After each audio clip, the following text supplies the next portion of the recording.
इसका बंद है ना, बंद है ना, 3 पॉइंट है ना, yes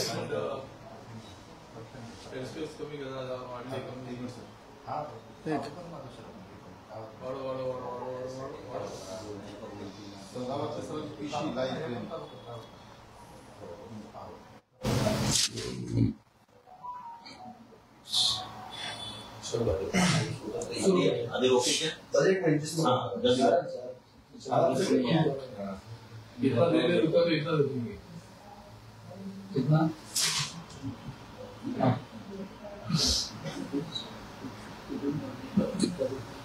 TV 20 number on KIA है। थोड़ा एक बार फ्रेम बताओ ना। ऑर्डर चेक करो। हरिओ हाँ बोल किसी चेक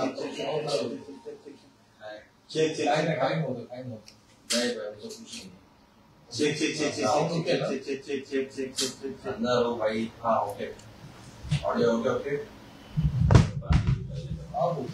ओके क्या आदिल भाई देखो आदिल भाई ओके आदिल भाई यस यस यस ओके शुरू सर। नमस्कार। नमस्कार।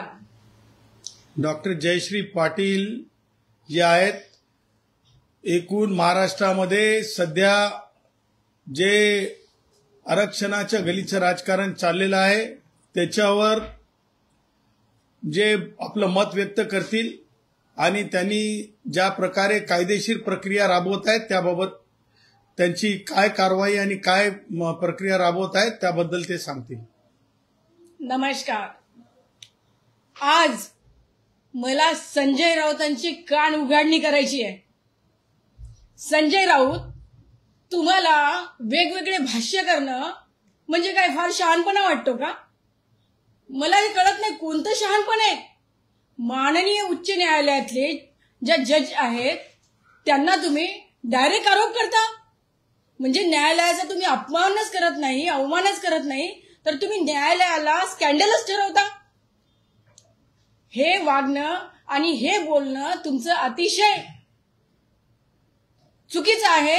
आणि जर अशा प्रकारे संजय राऊत तुम्ही जर व्यर्थ तुमची बडबड वायफाय बडबड जर तुम्ही बंद केली नाही तर झालेल्या प्रकरणासंदर्भात सुद्धा आम्ही माननीय उच्च न्यायालयातल्या रजिस्ट्रार जनरल यांच्याकडे तुमची तक्रार करणार आहोत। एवढंच नाही संजय राऊत, संविधानाचा जरा अभ्यास करायचा। फालतूची बडबड केल्याने होत नसते, हुशारकी जमत नसते। ती शरद पवारकडे जाऊन चुळबुळू मी याच्याकडे जाऊन बोलबाल, त्याच्याकडे जाऊन बोलबाल, ते बाकी मीडियाला खूप बघितलेली आहे। ती तशी हुशारकी नव्हे। इथे कायदा आणि संविधान याचा अभ्यास करणंच गरजेचं आहे। अभ्यास न करता जर व्यर्थशी अशी बडबड केली आणि न्यायालयाच्या कामकाजावर जर ताशेरे ओढण्याचा किंवा न्यायमूर्तींच्या बद्दल जर चुकीची बडबड करण्याचा प्रयत्न केला तरी अत्यंत चुकीचं आहे। कायदेशीर फळं भोगावे लागतील। आर्टिकल 215 नुसार तुमच्यावर न्यायालयाचा अपमान केल्याबद्दल आम्ही कारवाई करणार आहोत। एवढंच नव्हे संजय राऊत, तुम्हाला संविधानाने मुभा दिलेली नाही। संविधानाचे आर्टिकल 19(2) वाचा, तुम्हाला कळेल अभिव्यक्ती स्वातंत्र्यावर सुद्धा बाधा आणलेली आहे जर तुम्ही न्यायालयाच्या बाबतीत किंवा इतर अशा प्रकरणांच्या बाबतीत काही जर आपले मत व्यक्त केलात तर। कोणता शहाणपणा आहे हा? म्हणून आम्ही तुमच्यावरती कंटेम्प्ट ऑफ कोर्टची कारवाई करणार आहोत। एवढंच नव्हे संजय राऊत, नुसतं माझा अधिकार अधिकार अधिकार, माझा बोलण्याचा अधिकार, माझा स्वातंत्र्य हे काही नाही। संजय राऊत, अभ्यास करा आर्टिकल 51A चा। त्याच्यामध्ये सगळ्यात महत्वाचं आहे तुमच्या अधिकारासोबत तुमचे कर्तव्य, आणि त्या कर्तव्यामध्ये सांगितलेलं आहे कोणत्याही व्यक्तीने न्यायालयाच्या कामकाजावर शंका किंवा कोणत्याही प्रकारचं जे न्यायालय आहे त्यांची प्रतिमा मलिन करता कामा नये। हे तुमचं कर्तव्य आहे। हे करण्यासाठी तुम्ही हे जे तुम्ही केलेलं आहे काम, न्यायालयावर जे तुम्ही अशा प्रकारचे जे आरोप केलेला आहे ते अत्यंत चुकीचे आहे। माननीय सन्माननीय न्यायमूर्तींना म्हणता भाजपाच्या प्रवक्त्या होत्या, म्हणजे राजकारणात तुम्ही न्यायालय आणता। मला तर हे शेमफुल वाटते संजय राऊत. तुम्हाला माहित आहे का अरुंधती रायचा खटला काय? त्याच्यामध्ये अशाच वायफळ बडबड करणाऱ्यांच्या विरोधात न्यायालयाचा अवमान केल्याबद्दलचा निर्णय आलेला आहे. तेवढंच नव्हे तर CK दप्तरी प्रकरणात सुद्धा न्यायालयाने प्रतिबंध घातलेला आहे की अशा प्रकारे जर कोणी वायफळ बडबड करत असेल तर त्यांच्यावर कायदेशीर कारवाई केली जावी आणि त्यांच्यावर फौजदारी कारवाई देखील केली जावी. प्रशांत भूषणच्या प्रकरणामध्ये संजय राऊत थोडा अभ्यास करायचं. ते टिंगल टवाळी नव्हे संजय राऊत, हे न्यायालय आहे. भारताचे कोट्यावधी लोक, या जगातली सगळ्याधिक सुंदर अशी ज्युडिशरी असलेलं हे भारताचं न्यायालय आहे. आणि याच्यावर तुम्ही उचलली जी लावली टाळ्याला. संजय राऊत हे सगळं बंद करा. प्रशांत भूषणच्या प्रकरणामध्ये सुद्धा कंटेम्प्ट ऑफ कोर्टची कारवाई करण्यात आलेली आहे. म्हणून सन्माननीय रजिस्ट्रार जनरल यांच्याकडे आम्ही तुमच्या विरोधात तक्रार देणार आहोत आणि तुमच्यावर फौजदारी कारवाई सुद्धा करण्यासाठी आम्ही माननीय CPंकडे अर्ज करणार आहोत. आता मला यायचंय जरंगेवर. अरे बाबा जरंगे, मला तुम्हाला हे सांगायचंय जरंगे, असा कसा माणूस आहेस बाबा? काय चालवलंस हे? म्हणत होतास ना की मी मुंबईला मोर्चा घेऊन जाणार आहे आणि माझ्या समाजातल्या लोकांचे झालेले गुन्हे मी रद्द करून आणणार आहे. कसले गुन्हे रद्द केलेत बाबा जरंगे? उलट गुन्हे दाखल झालेत. हे काय हे? म्हणून जरंगे, मला तुला स्पष्ट सांगायचं आहे की अशा प्रकारचं वर्तन आहे बंद करायचं. म्हणतो सगळ्यांना की मी अंतरवली सराटीमध्ये फिरू देणार नाहीत नेत्यांना. अरे काय बापाच्या घरची आहे का अंतरवली सराटी? काय त्याने तुझे मुचके बांधले जाईल जरंग्या? तुला सुद्धा अंतरवली सराटीमध्ये फिरू दिला जाणार नाही जर तुझं शहाणपणाचं बोलणं, हे मूर्खपणाचं बोलणं जर तू थांबवलं नाहीस तर. म्हणून जरंगे, आपल्या मर्यादेत राहा. तुला काही ढेकळं कळत नाही जरंगे, तुला काही कळत नाही.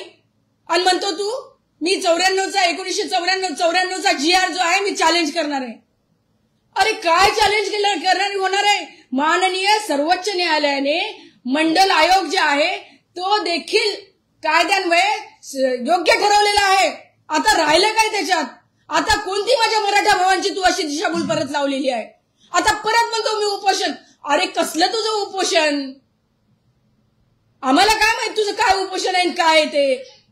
फक्त आणि फक्त लोकांना एका भावनिक मुद्द्यामध्ये गुंतून ठेवणं, अभ्यासाला लागलेल्या तरुणांना त्याच्यापासून दूर करणं, व्यसनाधीन करणं.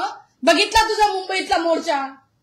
असा नालायकीचा मोर्चा तुझ्यासारखा कुणी काढलेला नाही रे बाबा. तुझ्या सुद्धा आवाक्यात नव्हतं, तुला सुद्धा तुझं स्वतःवर कंट्रोल नव्हतं. म्हणून जरंगे, तुला सांगतो हे शहाणपण नव्हे, तू असं वागणं बंद कर. हे संविधानाचं राज्य आहे, थोडासा अभ्यास कर. तुला आत्ताच सांगते मी, तुला काही ढेकळं कळत नाही. सदावर्ते साहेब, आज औरंगाबादमध्ये म्हणजे छत्रपती संभाजीनगर मधून डिस्चार्ज झाल्यानंतर जरांगेस अंतरवाली सराटीमध्ये पहिल्यांदा दाखल झाले. गुलाल उधळला गेला, मोठा जल्लोष झाला. तुमची काही अरे जरेंगे, कम उम्र में सटिया गए जैसा साला कुछ ना कुछ करते रहता है. अरे किती वेळेस गुलाल उधळायचा? अरे किती वेळेस बार उडवायचा? अरे बाबा, हे सोंग केल्यासारखं थांबवायचं. अरे बाबा, हे ऐसा चाले ना. कानून के नजरों में वही सत्य होता है जिसका कोई मूलभूत आधार होता है. और मेरे मराठा भाई जो है वो क्षत्रिय जैसे है, लड़वैये है. वो पिछड़े कभी भी नहीं कहे गए हैं. उसका मतलब ये है राज करती जमात है मेरे मराठा भाई. आणि त्याच्यामुळे हे गुलाल उधळा उधळीचा कार्यक्रमच फक्त जरंगे करू शकतो. कारण गुलाल उधळीच्या कार्यक्रमामध्ये लोकांच्या डोळ्यामध्ये धूळफेक होऊ शकते, गुलाल फेक होऊ शकते. आणि मी काल सांगितल्याप्रमाणे हा सुद्धा गुलाल फेकीचा म्हणजे कार्यक्रम सुद्धा एपिसोड, म्हणजे त्याच्या सिरियल मधला एक एपिसोड आहे. गुलाल उधळीचा कार्यक्रम सुद्धा म्हणजे एपिसोड आहे जरंगेच्या याच्यामधला, सिरियल मधला. मला हे सांगायचंय अत्यंत नम्रपणे की माननीय ओबीसी नेत्यांनी, मग ते सर्वच राजकीय पक्षाचे ओबीसी नेते असतील, भटक्या विमुक्तांचे नेते असतील, त्यांना मला सगळ्यांना एक आव्हान करायचंय, एक विनंती करायची.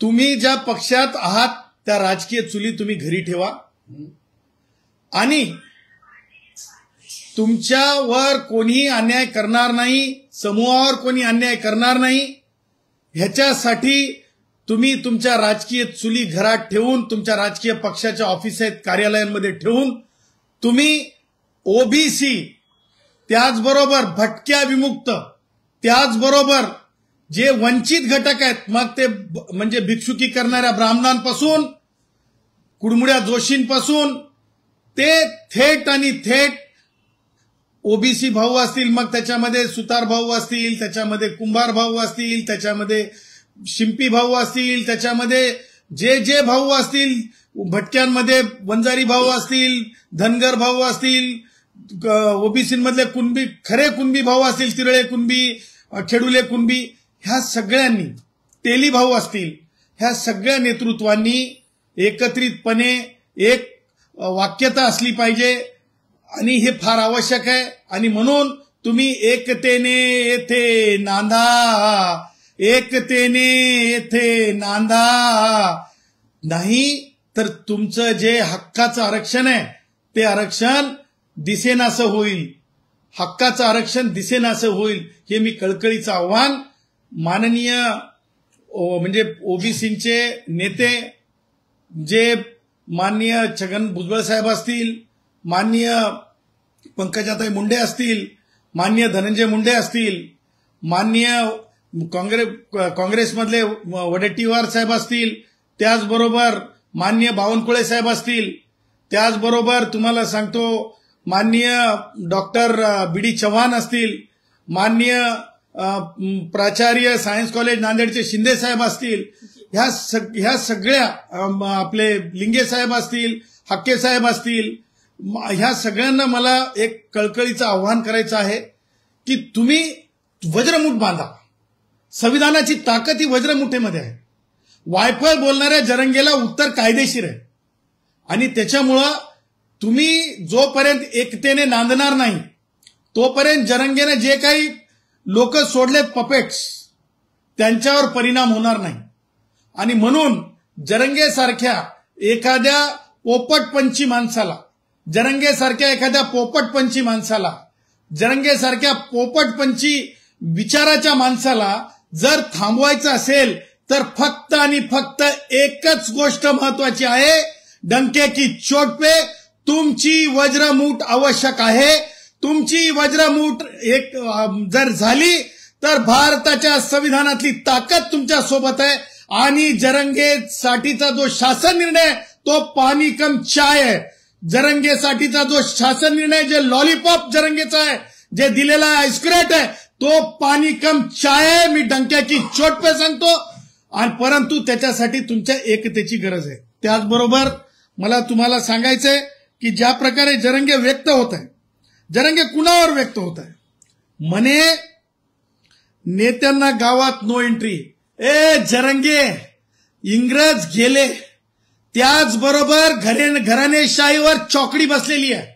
हे ते राज्य नाही, हे राज्य आहे लाडके पंतप्रधान नरेंद्रभाई मोदीजींचं, जिथं घराणेशाहीला पूर्ण विराम आहे. आणि तुला सांगतो, ही तुझ्या बापाची शेती नाही बे जरंग्या, तुझ्या बापाची शेती नाही. हे जरंग्या, तुझ्या बापाची शेती नाही. सार्वजनिक रस्ते गावातले थांबवण्यासाठी तू काय मालक लागून गेला नाही खुळखुळ्या. खुळखुळ्या, तू काय मालक लागून गेला नाहीस. बरोबर आहे, तुला चपटी म्हणतात. चपटी पिऊन बोलायलास की काय तू? चपटी पिऊन बोलायलास की काय तू? हे नाही चाले. अबे जरंग्या, तुला माहित असू दे, विद्यमान सरकारमधले महसूल मंत्री श्री बावनकुळे साहेबांना आतापर्यंत काँग्रेस यांच्या काळात पानंद रस्ते आणि शेत रस्ते नव्हते, स्मशानभूम्या नव्हत्या. त्या रस्ते आणि स्मशानभूम्या सगळ्या सामान्य कष्टकऱ्यांना, अल्पभूधारकांना, छोट्या शेतकऱ्यांना सगळ्यांना रस्ते करून दिलेले आहेत. रस्ते अडवण्याचा अधिकार तुझ्या बापानं किंवा तुझ्या आजोबानं तुला दिलेला नाही, तुला दिलेला नाही, तुला दिलेला नाही. आणि राहिला प्रश्न, ह्याला बघून घेतो त्याला बघून घेतो. हे जरंग्या, तू ना उपडून भारे बांधू शकत नाहीस, तू ना उपडून भारे बांधू शकत नाहीस, तू ना उपडून भारे बांधू शकत नाहीस. कारण भारे बांधायसाठी ना जरंग्या माणसामध्ये शक्ती लागत असती रे. कारण निंदावं लागतंय, खुरपावं लागतंय, मग बांधावं लागतंय, निंदावं लागतंय, खुरपावं लागतंय, मग बांधावं लागतंय. आणि त्याच्यासाठी ना तर तुझ्यात शक्ती आहे, कारण तू एक पपेट आहेस. कारण तुझ्यात शक्ती नाहीये, कारण तू एक पपेट आहेस.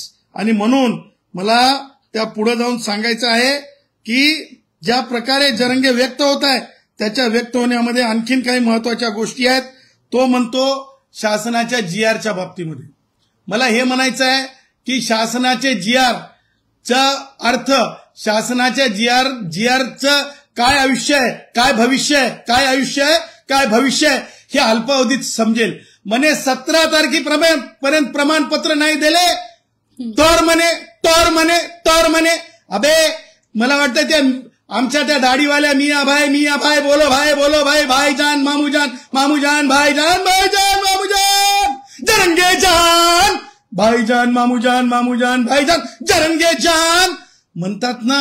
वान नाही तर गुण आला, वान नाही तर गुण आला. मला वाटायला इथे जे भाईजान मामूजान जे भेटायला आले ते आझाद मैदानामध्ये व्यवस्था करू लागले सगळी. हिंदू राष्ट्र भारत हमारा मानणारेच असायला पाहिजेत, नसतील तर त्यांची सोय करता येत असते आम्हाला कायद्याप्रमाणे. सगळे व्हिडिओ आम्ही पाहत आहोत की कोणी काय काय केलं, कोणी काय काय सांगितलं, काय काय पुरवलं ते आम्ही स्क्रुटिनी करत आहोत जरंगे.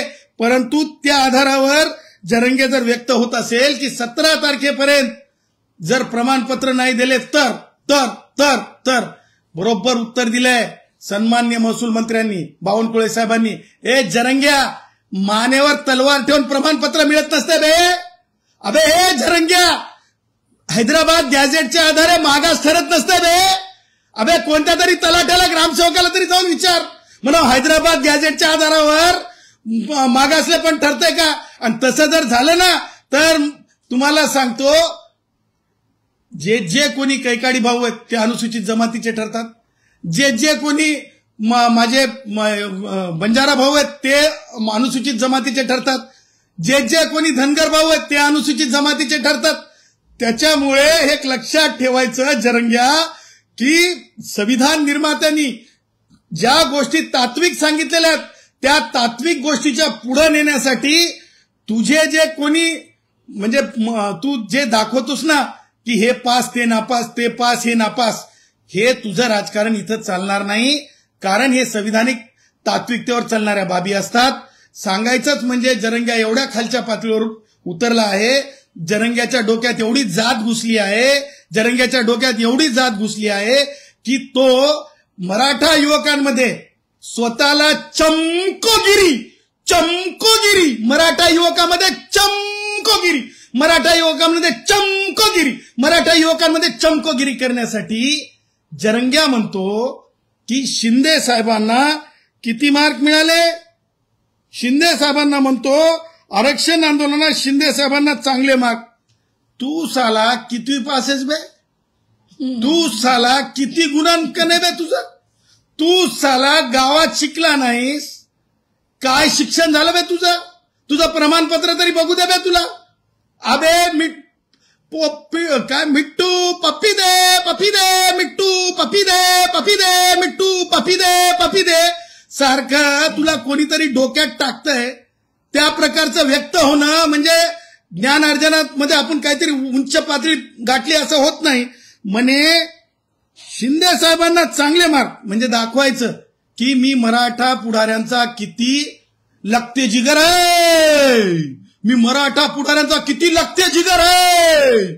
आणि मग सांगायचं फडणवीसांचं परीक्षेचा निकाल लागायचं. तू कोण बे लागणारा, तू चौथी पास झालास काय, तुला माहित आहे का LLB ची डिग्री काय असते, तुला माहित आहे का माननीय महाराष्ट्राच्या मुख्यमंत्र्यांना डॉक्टरेट कुठून मिळालेली माहिती आहे तुला. जपान नावाचा देश ऐकलास, किती पुढे गेलेला देश आहे माहिती आहे तुला, किती पुढारलेला देश आहे माहिती आहे तुला.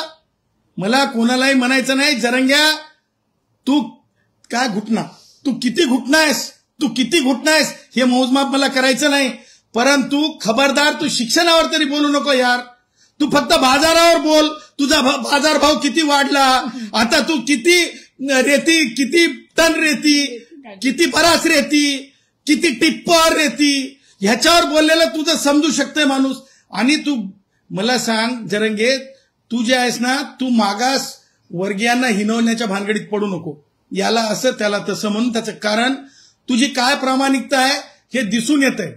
तू जे आहेस, ज्या प्रकारे तू जरा बघ, भटक्या विमुक्त म्हणजे आमचे जे म्हणजे घिसडी भावांचं नेतृत्व करणारे लोक, आमचे जे वडार भावाचे नेतृत्व करणारे लोक, आमचे कैकाडी भावाचे नेतृत्व करणारी जी माणसं आहेत, त्या माणसांकडे बघ, त्या माणसांची अवस्था काय असते, आंदोलन करण्यासाठी किती त्रास करून घ्यावा लागतो. अबे तुझं तर मी तुला सांगतो, सिरियल मधल्यासारखं तुझ्या अंगावर की नाही फुलाचा वर्षाव बी तयारच राहते, तुला बोलण्यासाठी तयारच असते, तुला स्क्रिप्ट बी तयारच राहते. तुझं सगळं काही तुला सांगतो, जे काही आंदोलनाचं आयुष्य आहे ते सगळं स्क्रिप्टेड आहे. तुझं आंदोलनाचं आयुष्य हे सर्वंकष तुला सांगतो सिरियल आहे. तुझं सर्वंकष आंदोलन हे पपेट आहे. तुझं सर्वंकष आंदोलन हे मिट्टू पप्पी दे जसं म्हणल्यानंतर मिट्टू पप्पी दे म्हणते, तशा प्रकारचं तुझं आंदोलन आहे. त्यामुळे जरंगेला ह्या पुढं जर गावांमध्ये बंदी ही अत्यंत गंभीर बाब आहे. या गंभीर बाबीवर शासनानं जरंगेची सोय करावी. आणि त्याचबरोबर मला माझ्या ओबीसी भावांना स्पष्टपणे सांगायचंय की कोणी चिंता करण्याची गरज नाही. याचाच अर्थ जरंगेला माहित आहे की त्या शासन निर्णयामध्ये जे आहे जात प्रमाणपत्र मिळू शकत नाही, दिलं जाऊ शकत नाही, म्हणूनच जरंगेची फाटलेली आहे. म्हणून तो म्हणतो की 17 तारखेच्या नंतर प्रमाणपत्र नाही मिळाले तर राष्ट्रवादी काँग्रेसचे वयोवृद्ध पुढारी शरद पवार आहेत, उद्धव ठाकरे आहेत, त्यांच्याकडून जे कानमंत्र मिळते ते घ्यायचं, रसद सनद सगळी घ्यायची आणि परत पोपटासारखं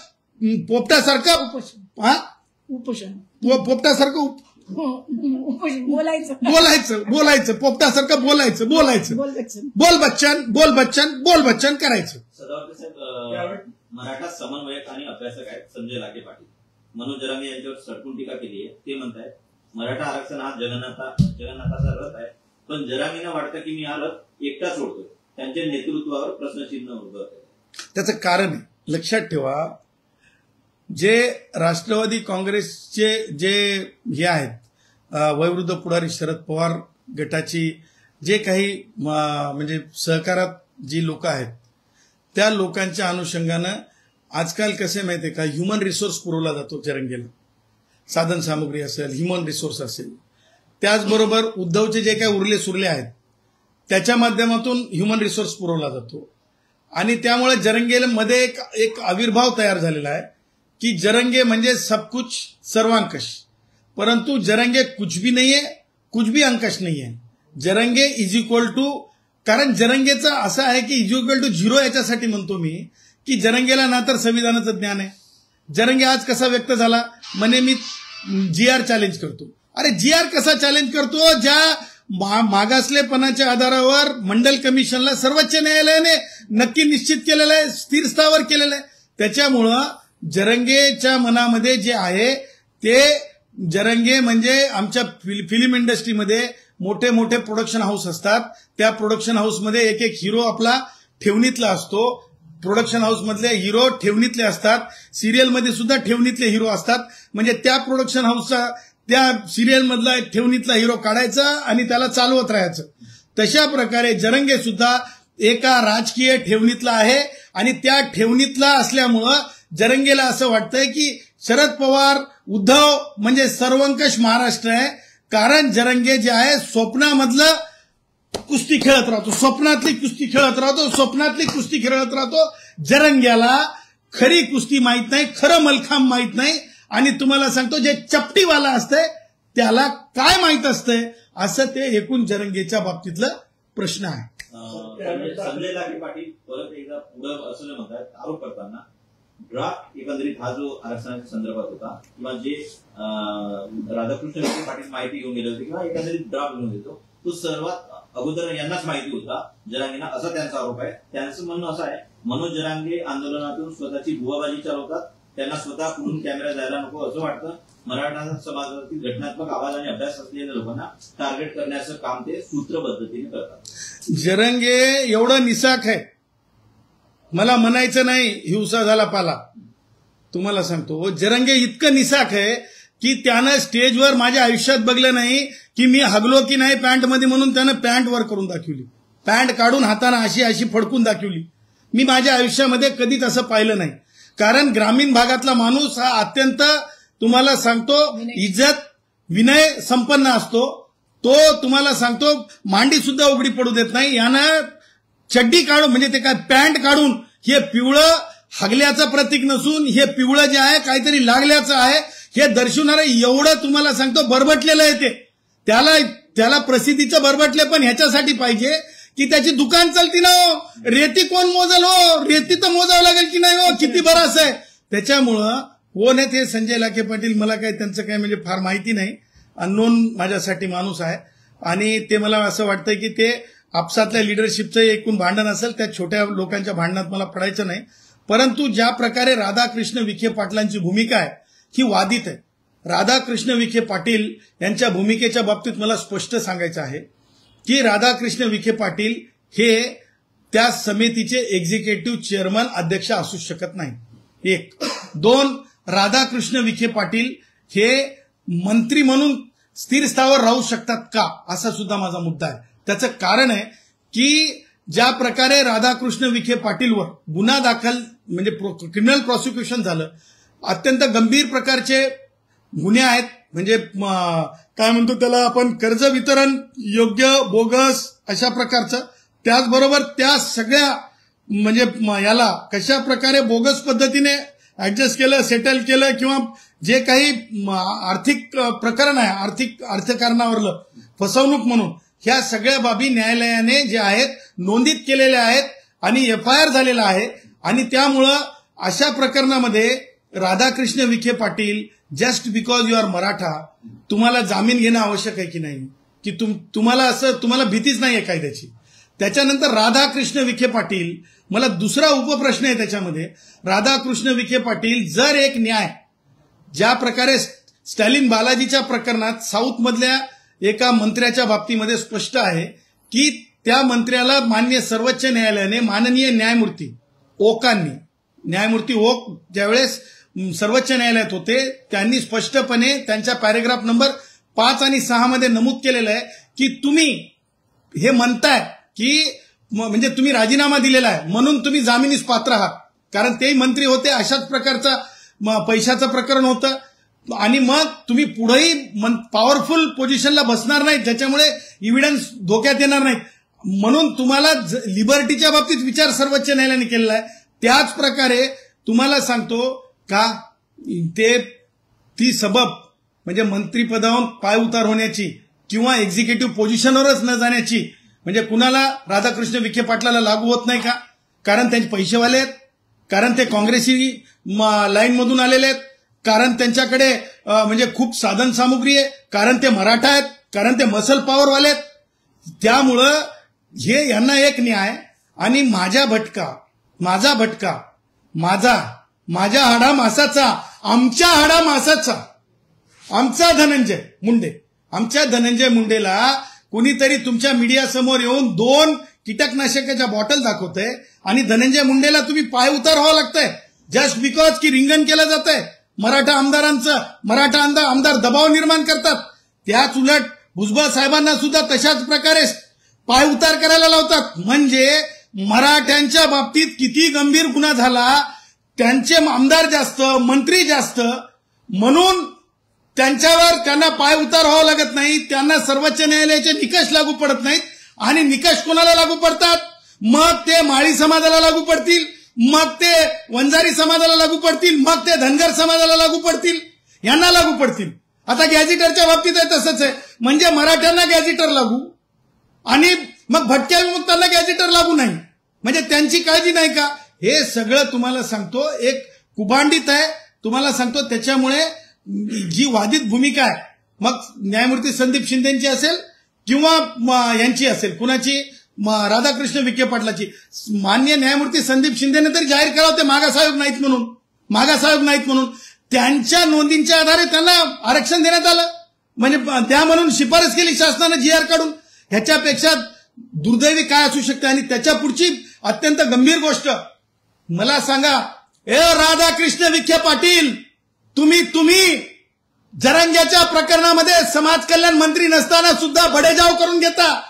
म्हणजे जातीवर आधारित काम करायचं का की मंत्रालयावर आधारित काम करायचं? राधाकृष्ण, तुम्हाला बोलावं लागेल, प्रश्न विचारले जातील.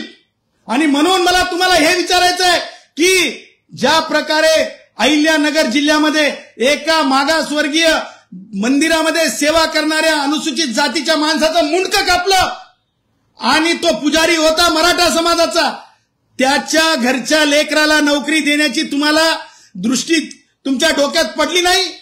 ही कोणती दळभद्री विचार आहे? तुम्ही जरंगेची पायपीट करायला समाज कल्याण मंत्र्याच्या अगोदर तुम्ही पोहोचता, just because you are Maratha and Jarange is Maratha. परंतु तुम्ही आतापर्यंत ज्या गावामध्ये मुंडकं कापलंय मागासवर्गीय माणसाचं तुमच्या अहिल्यानगर जिल्ह्यामध्ये, परंतु तुम्ही त्याच्या घरी गेलात का? का तर तो अनुसूचित जातीचा आहे, का तर तो मागासवर्गीय. आजही तुमच्या डोक्यात अस्पृश्यता आहे का? कारण तुम्ही मंत्री आहात, तुम्हाला प्रश्न विचारले जातील आणि तुम्ही गंभीरपणे माफी मागा आणि त्या माणसाच्या, अनुसूचित जातीच्या माणसाच्या घरी जाऊन त्याची विचारणा करा. अगोदर तुम्ही त्या अनुसूचित जातीच्या माणसाच्या घरी, जो माणसाचा खून झाला अत्याचारात, मराठा पुजाऱ्याने अत्याचार करून खून केला, त्याच्या घरी आधी नोकरी द्या आणि त्याच्यानंतर दुसऱ्या नोकऱ्यांचा विचार करा, अन्यथा तो शासन निर्णय सुद्धा उच्च न्यायालयात चॅलेंज करू. तुम्ही काल देखील म्हणत होता की जरांगे पाटील यांची निवड करण्यात आली ती योग्य नाहीये, त्याचा राजीनामा घेण्यात यावा. म्हणजे मुख्यमंत्र्यांकडून यांची निवड करण्यात आली की मराठा समितीसाठी योग्य नाहीये का? निर्णय चुकला का? बघा काय झाले तुम्हाला सांगतो. अलीकडल्या काळात जरंगे नावाची जी खाज निर्माण झाली, विचाराची जी खाज आहे, गुदगुद गुदगुद गुदगुद गुदगुद होती बघा खाज, माहिती आहे तुम्हाला? गुदगुद गुदगुद गुदगुद होती बघा खाज. ही जरंगे नावाची जी खाज झाली ना विचाराची, या खाजनं काय केलं, एवढा जातीवाद वाढवला की जर एखाद्या समितीवर जर प्रमुख म्हणून दुसऱ्या समाजाचा माणूस पाठवला, ओबीसी पाठवला, तर ते बिलकुल चालणार नाही. तुम्हाला सांगतो चारित्र्य संपन्न, म्हणजे तुम्हाला सांगतो, तुम्ही बघितलं असेल की चंद्रकांत दादाबद्दल हा किती खालच्या भाषेत बोलला. म्हणजे सांगायचं तात्पर्य त्यातले त्यात त्याला म्हणजे मराठा लिडरशिप, डॉमिनंट लिडरशिप पाहिजे. चंद्रकांत दादासारखं क्लीन कॅरेक्टर माणसाची लिडरशिप त्याला म्हणजे काय ते मराठा आरक्षण काय उपसमितीमध्ये ती सुद्धा एक्झिक्युटिव्ह पोझिशनला चालत नाही. आणि मग कोण पाहिजे? तर तुम्हाला सांगतो जे पॉलिटिकली म्हणजे काय डॉमिनंट, पॉलिटिकली डॉमिनंट. आता मला माहित आहे की त्या समितीमध्ये आणखीनही काही लोक आहेत, परंतु त्या लोकांना जेवढं बोललं तेवढंच ते येऊन आपलं मत व्यक्त करतात. कारण ते जर काही बोलले, समजा आता उदय सामंत, आपण उदय सामंतांची एक भूमिका बघितली असेल जरंगेच्या आंदोलनाच्या आधी की ओबीसींवर अन्याय होणार नाही वगैरे वगैरे वगैरे, परंतु ही जर माणसं बोलली उदय सामंतांसारखी की नाही हे म्हणजे स्पेस आहे, हे खऱ्या मागास, सामाजिक मागासल्या लोकांसाठीच हे आरक्षण आहे, तर ताबडतोब बोट पुढे होणार आणि म्हणणार की हे तर अमुक जातीचं आहे, हे तर अमुक जातीचं आहे, म्हणून हा मराठा विरोधी आहे. म्हणजे तुम्ही बघितलं असेल की बिगर मराठा मुख्यमंत्री असते तेव्हा काय होते. आणि म्हणून ही जी खाज आहे जरंगे नावाच्या विचाराची, जी राष्ट्रवादी काँग्रेसचे वयोवृद्ध पुढारी किंवा उद्धव या सगळ्या विपक्षातल्या राजकारणातून निर्माण केलेली म्हणजे गुदगुदी म्हणणार नाही खाज, या खाजेच्या कारणानं जे आहे त्या समित्यांवर म्हणजे हे जे लिडरशिप आजकालची जी ही मी मला फाटकी तुटकी म्हणायची नाही, यांच्या मतानुसारच तशा प्रकारचे लोक तिथं बसवले जातात. जरांगे पाटील म्हणताय की माझ्या आरक्षणावर कोणी चॅलेंज केला तर मी त्यांच्या जे पूर्वीचे आरक्षण आहे ते सगळे आरक्षण काढतो. अशा प्रकारचं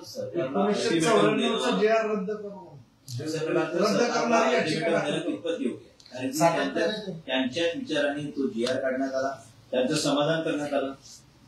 बघा त्याचा काय विचार आहे मला माहित नाही, त्याला विचारच नाही. ते तुम्हाला तुम्हाला सांगितलं मिट्टू पप्पी दे, तुम्ही काय सांगायले पोपट. तुम्हाला सांगतो त्याला काय विचार आहे मला सांगा तुम्ही.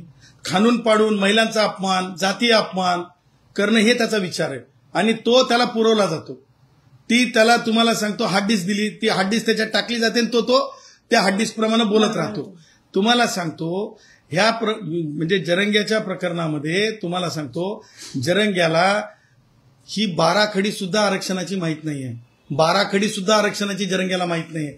त्याच्यामुळं ज्याला 12 खडी माहित नाही, एबीसीडी आरक्षणाची माहिती नाही, तो जरंग्या तू आम्हाला सांगायला लागलास की मी 94चा GR चॅलेंज करतो. अबे जरंग्या 94चा GR चॅलेंज करणाऱ्या जयश्री पाटलांना सांगितलं की मंडल कमिशन ऑलरेडी सर्वोच्च न्यायालयात चॅलेंज झालं होतं, मंडल कमिशन लॉ सेटल झालेला आहे. त्याच्यामुळं मला तुमच्या पत्रकारांना मला साधा प्रश्न आहे, कुंभार भाऊ आज सुद्धा गाडगे मडके बनवतो की नाही आणि तो लीद आणून माती अशी कालवतो की नाही? माझा जो लोहार भाऊ आहे आजही अशा पालामध्ये भाता चालवतो की नाही? माझा जो वडार भाऊ आहे आज सुद्धा असे दगड फोडतो की नाही? वर ऊन तळतळत राहते. आजही माझा कैकाडी भाऊ गोण्या भरून म्हणजे याच्यावर काय म्हणतो गाढवावर रेती घेऊन जातो की नाही? मला सांगा. माझा आजही तुम्हाला सांगतो गोसावी भाऊ तुम्हाला कसा भेटतो, आजही माझा मसनजोगी भाऊ कसा भेटतो. अशा प्रकारचं सामाजिक अपंगत्व मागासले पण माझ्या मराठा भावांमध्ये एक दाखवा, एक शिल्लक एक दाखवा, एक एक एक एक एक एक. त्याच्यामुळं हा माणूस विचारानं दळबद्री आहे, याला कायद्याचीच माहिती नाही. त्याच्यामुळं याला कुणीतरी सांगते, याला कुणीतरी सांगितलं तू मन 95 चॅलेंज करतो, तू मन की आपलं सुटलं मी 95 चॅलेंज करतो, मी 95 चॅलेंज करतो. याला काय माहिती 95 मध्ये काय लिहिलेलं? विचारा बरं तुम्हीच पत्रकारांनी त्याला दुसरा प्रश्न विचारा. त्याला म्हणा बरं मंडल म्हणजे काय? मंडल म्हणजे काय? त्याला मंडल म्हणजे माहित राहणार. त्याला मंडळ म्हणल्याच्या नंतर ते आमच्या जालन्याच्या भाषेमध्ये आमचे गवळी भाऊ हिंदी बोलत असं, मंडल बोलतो गणेश मंडल, मंडल बोलतो गणेश मंडल. त्याला हे इतकं तुम्हाला सांगतो विचारानं तुम्हाला सांगतो इतकं परिपक्व आहे ते, इतकं परिपक्व आहे ते. त्यामुळे त्याच्या बाबतीमध्ये बोबोच आहे, वैचारिक बोबोच आहे.